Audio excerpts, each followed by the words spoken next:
Hello students, class 12th का chapter 13 amine का आज हम दूसरा वीडियो देखेंगे। पिछली वीडियो में मैंने आपको एमीन की संरचना, संकरण, आयुपेशी नामकरण और समावयवता इतना पढ़ाया था। अब आज हम लोग देखेंगे एमीन के विरचन की अलग अलग प्रकार की विधियां, है ना। तो आज का हमारा टॉपिक है एमीन के विरचन की विधियां। एमीन का विरचन, इसको बनाने की विधियां हम लोग पढ़ते हैं। तो हमारी जो सबसे पहली विधि है एमीन के विरचन की, पहली विधि है नाइट्रो यौगिकों का अपचयन। नाइट्रो यौगिकों का अपचयन। नाइट्रो यौगिकों का जो अपचयन है, नाइट्रो यौगिक जो होते हैं वो कौन से यौगिक होते हैं? RNO2 इनका सामान्य सूत्र होता है ना, R सिंगल बॉन्ड NO2, इसको हम कहते हैं नाइट्रो यौगिक। तो किसी भी एलिफेटिक नाइट्रो यौगिक या एरोमेटिक नाइट्रो यौगिक का जब अपचयन कराया जाता है अलग अलग प्रकार के उत्प्रेरक की उपस्थिति में, प्लेटिनम, पैलेडियम, निकिल, इनकी उपस्थिति में अपचयन करवाते हैं, या फिर हम इनका अपचयन करवाते हैं सोडियम ऑब्लिक एथिल अल्कोहल इनकी उपस्थिति में, है ना। तो जब किसी नाइट्रो एल्केन का अपचयन कराया जाता है तो देखिए अपचयन में हमेशा हम लोग हाइड्रोजन परमाणु का इस्तेमाल करते हैं। तो अपचयन में हाइड्रोजन का एडिशन होता है और ऑक्सीजन को रिमूव किया जाता है। कितने ऑक्सीजन है यहाँ पे? O2। अच्छा, पहली बात, एमीन बनाना हम लोग सीख रहे हैं। एमीन का सामान्य सूत्र होता है RNH2, ये बनाना चाहते हैं हम लोग। तो इसके लिए हमको क्या करना होगा? यहाँ पर हम यहाँ से RNH2 ये तो बन जाएगा और बदले में 2H2O रिमूव होगा। ऐसा कैसे हुआ? तो देखिए ऑक्सीजन 2 बार है, 2 ऑक्सीजन को हटाने के लिए हमको कम से कम 4 हाइड्रोजन चाहिए, और यहाँ से 2 ऑक्सीजन हटाओगे तो इसके स्थान पे और हाइड्रोजन आ जाएंगे। तो यहाँ पर हम कुल 6 हाइड्रोजन का इस्तेमाल करते हैं। तो नाइट्रो एल्केन का जब अपचयन प्लेटिनम, पैलेडियम या निकिल या सोडियम या एथिल अल्कोहल की उपस्थिति में कराते हैं तो प्राथमिक एमीन बनता है। ये आपका बन गया प्राथमिक एमीन। एक और विधि है इसकी कि यदि हम नाइट्रो एल्केन का अपचयन, सेम वही 6 हाइड्रोजन लेते हैं हम, और इस बार हम यहाँ पर लोह चूर्ण, है ना, लोहे का पाउडर, कतरन और HCl या फिर SN और HCl की उपस्थिति में यदि हम ये अपचयन करवाते हैं तो भी यहाँ पे क्या बन जाता है आपका प्राथमिक एमीन, और बदले में H2O रिमूव होता है। तो ये पहली विधि पढ़ी हमने कि नाइट्रो यौगिकों के अपचयन के द्वारा हम लोग एल्केन्स बना सकते हैं। अब हमारी दूसरी विधि है, दूसरी विधि का नाम है एल्किल हैलाइड का, एल्किल हैलाइड का एमिनो अपघटन, है ना। एल्किल हैलाइड का एमिनो अपघटन, ये एमिनो अपघटन नाम से अलग से प्रश्न पूछा जाता है और इसको एमिनोलाइसिस भी कहा जाता है ना। इसको इंग्लिश में कहते हैं अमोनोलाइसिस, ठीक है।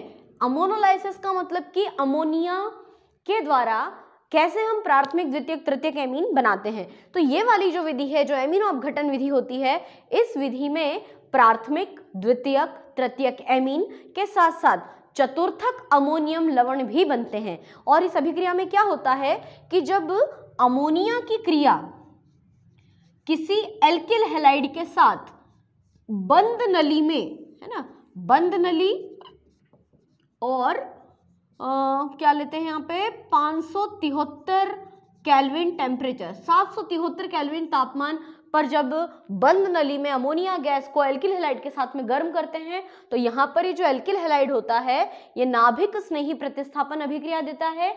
मतलब यहाँ पे क्या होता है कि RX का जो बॉन्ड है, मतलब C single bond X bond जो होता है, C कैसे आ गया? तो हमने R के स्थान पे क्या रखा? मान CH3, तो CH3 रखेंगे तो हम इसको ऐसे लिखेंगे। तो अपन लोगों ने चैप्टर हेलो एल्किन वाला जो चैप्टर है 10 चैप्टर, उसमें पढ़ाया था ना आपको कि C सिंगल बॉन्ड X बंध की प्रकृति कैसी होती है।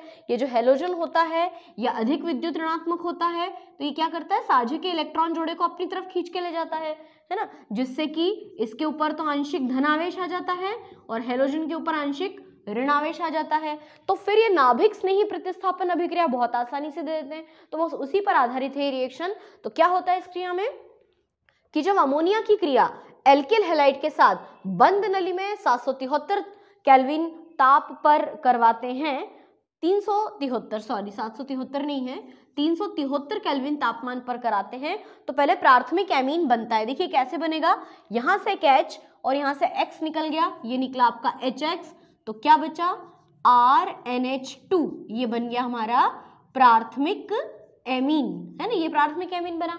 दूसरे स्टेप में हम क्या करेंगे, प्राथमिक एमीन की क्रिया एक बार और RX के साथ करा दो फिर से, तो ये H और ये X निकल जाएगा, ये HX निकला, तो बचा क्या R 2 बार और NH, ये क्या बना आपका, ये है हमारा द्वितीयक एमीन RRNH, है ना।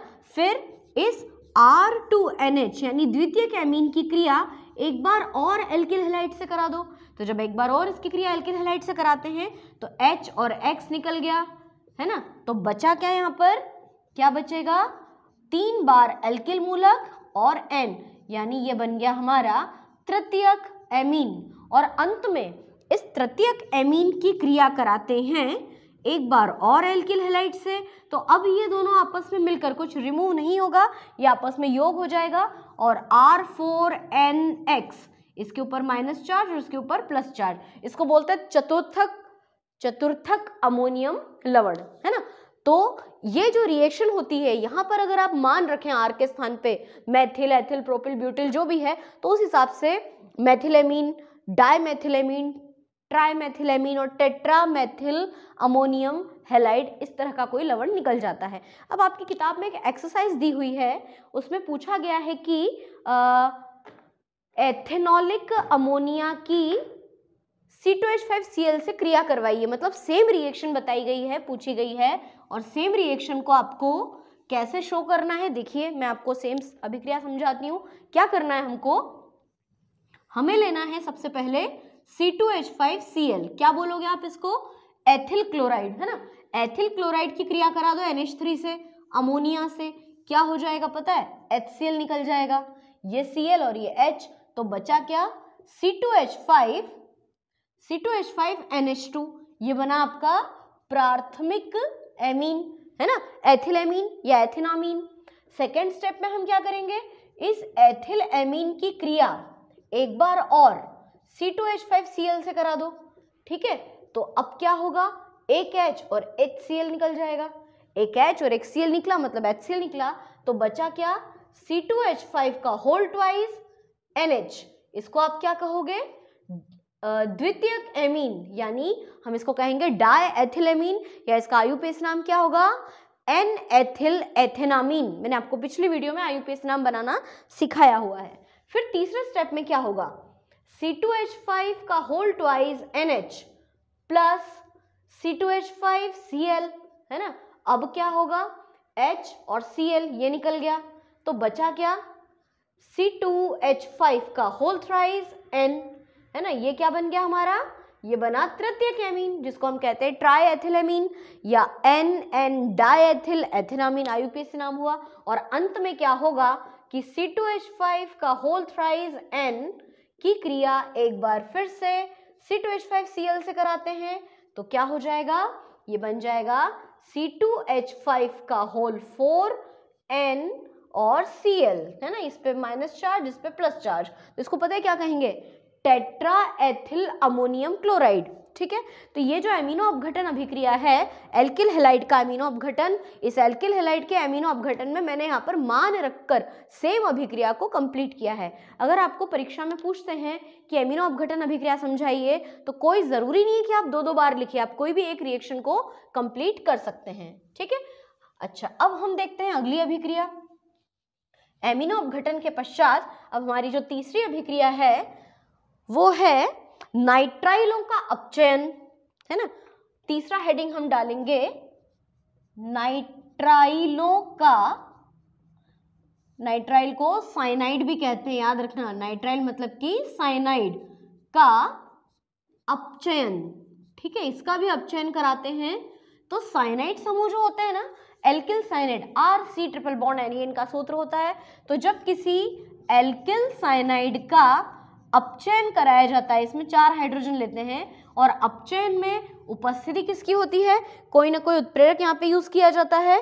तो यहाँ पे लिया जाता है या तो हाइड्रोजन या निकिल या सोडियम ऑब्लिक एथिल अल्कोहल, इनमें से कुछ भी आप उत्प्रेरक यूज कर सकते हो। तो जब एल्किल साइनाइड का अपचयन किया जाता है तो अपचयन में क्या होगा, देखो 2 हाइड्रोजन तो यहाँ जुड़ेंगे, 2 हाइड्रोजन यहाँ पर जुड़ेंगे, तो ये बन जाएगा आपका RCH2NH2। तो ये भी क्या बन गया हमारा, प्राथमिक एमीन। अच्छा, इस अभिक्रिया की खास बात है, खास बात यह है कि यहाँ पे जो भी आप एल्किल साइनाइड लेते हैं उससे एक अधिक कार्बन वाला एमीन बनता है। कैसे, देखो मान लीजिए कि मैंने यहाँ पे लिखा CH3CN, तब इसका नाम हम क्या कहेंगे, मेथिल साइनाइड, है ना, क्या है ये, मेथिल साइनाइड। लेकिन मेथिल साइनाइड से जो आपका एमीन बना है वो कौन सा वाला एमीन बना है, ये देखो कितने कार्बन हो गए, 2, तो इसको हम कह सकते हैं कि ये बना है आपका एथिल एमीन या एथेनामीन। तो ये वाली जो अभिक्रिया है, इस अभिक्रिया का इस्तेमाल कार्बन की संख्या को बढ़ाने में, यानी कार्बन के आरोहण में करते हैं। याद रखना कि साइनाइड या नाइट्राइल का जब हम अपचयन करते हैं तो जो एमीन्स बनते हैं उनमें कार्बन की संख्या मूल साइनाइड की तुलना में ज्यादा होती है। जैसे ये मेथिल साइनाइड है तो वो क्या बन गया आपका, एथिल एमीन। ठीक है, कैसे, एक बार और देखो, ये तो क्रियात्मक समूह है, आप 1 मिनट के लिए इसको इग्नोर कर दो, ये क्रियात्मक समूह है। इसी प्रकार से ये भी क्या है आपका, ये भी क्रियात्मक समूह है। अब आप क्रियात्मक समूह के अलावा देखो एल्किल मूलक में कितने कार्बन है, सिर्फ 1 है ना, जबकि यहाँ पे कितने हैं, 2 हैं। तो इसीलिए हम कहते हैं कि इस अभिक्रिया का इस्तेमाल कार्बन की श्रृंखला बढ़ाने के लिए, यानी उसके आरोहण के लिए किया जाता है। ठीक है, तो ये हो गया आपका तीसरा, नाइट्राइल्स यानी साइनाइड का अपचयन। चौथी अभिक्रिया हम लोग देखते हैं एमाइड का अपचयन, है ना। एमाइड का भी अपचयन हम सेम यही सोडियम और एथिल अल्कोहल या लिथियम एल्यूमिनियम हाइड्राइड की प्रेजेंस में कराएंगे। तो क्या होगा देखते हैं हम। एमाइड का सामान्य सूत्र होता है RCONH2, है ना। यदि मैं यहाँ पे वैल्यू रख दूं CH3 तब इसका नाम हो जाएगा एसिटामाइड, है ना, हम इसको कहेंगे एसिटामाइड। इस एसिटामाइड का अपचयन करा दो 4 हाइड्रोजन के साथ में, है ना, और उपस्थिति ले लेते हैं लिथियम एल्यूमिनियम हाइड्राइड। यहाँ पर भी लिथियम एल्यूमिनियम हाइड्राइड लिया जा सकता है, कोई प्रॉब्लम नहीं है।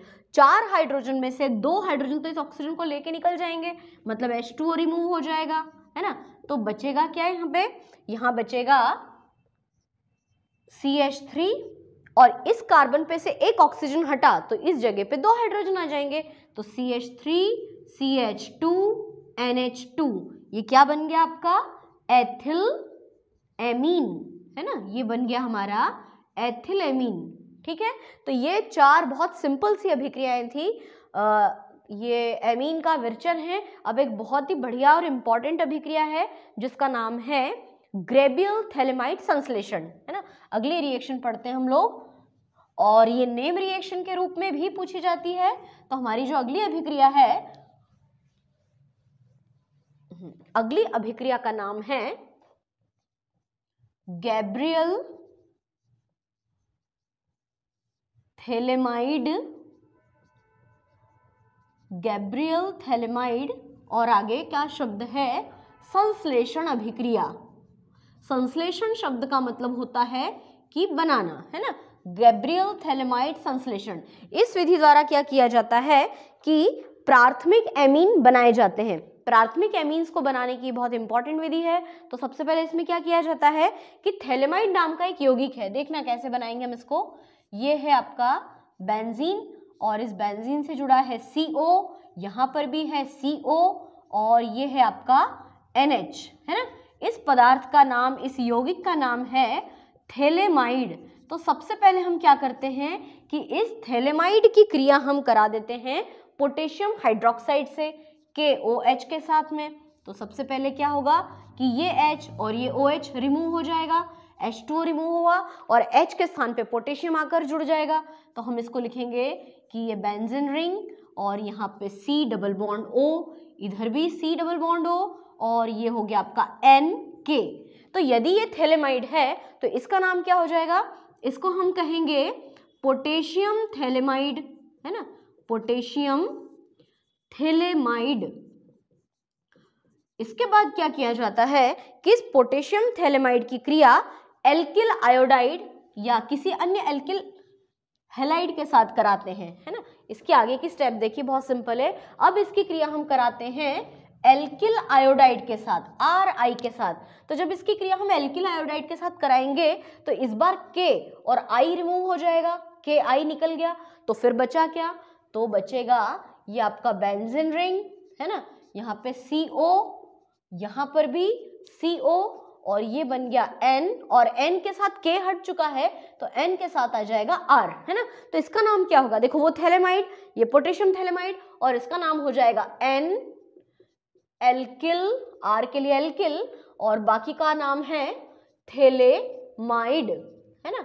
और अब अंत में क्या होगा, इस N एल्किल थैलेमाइड को NaOH के साथ में या किसी जल के साथ में जब इसका अपघटन कराते हैं, है ना, देखिए अगली स्टेप देखते हैं हम लोग। इस पोटेशियम N एल्किल थैलेमाइड जो है आपका, इस N एल्किल थैलेमाइड की क्रिया हम लोग कराते हैं या तो जल से करा सकते हैं, H2O से करा सकते हैं, या फिर H2O के स्थान पे NaOH भी ले सकते हैं, है ना। हम यहाँ पे इसकी क्रिया जल से करा के देखते हैं, ठीक है।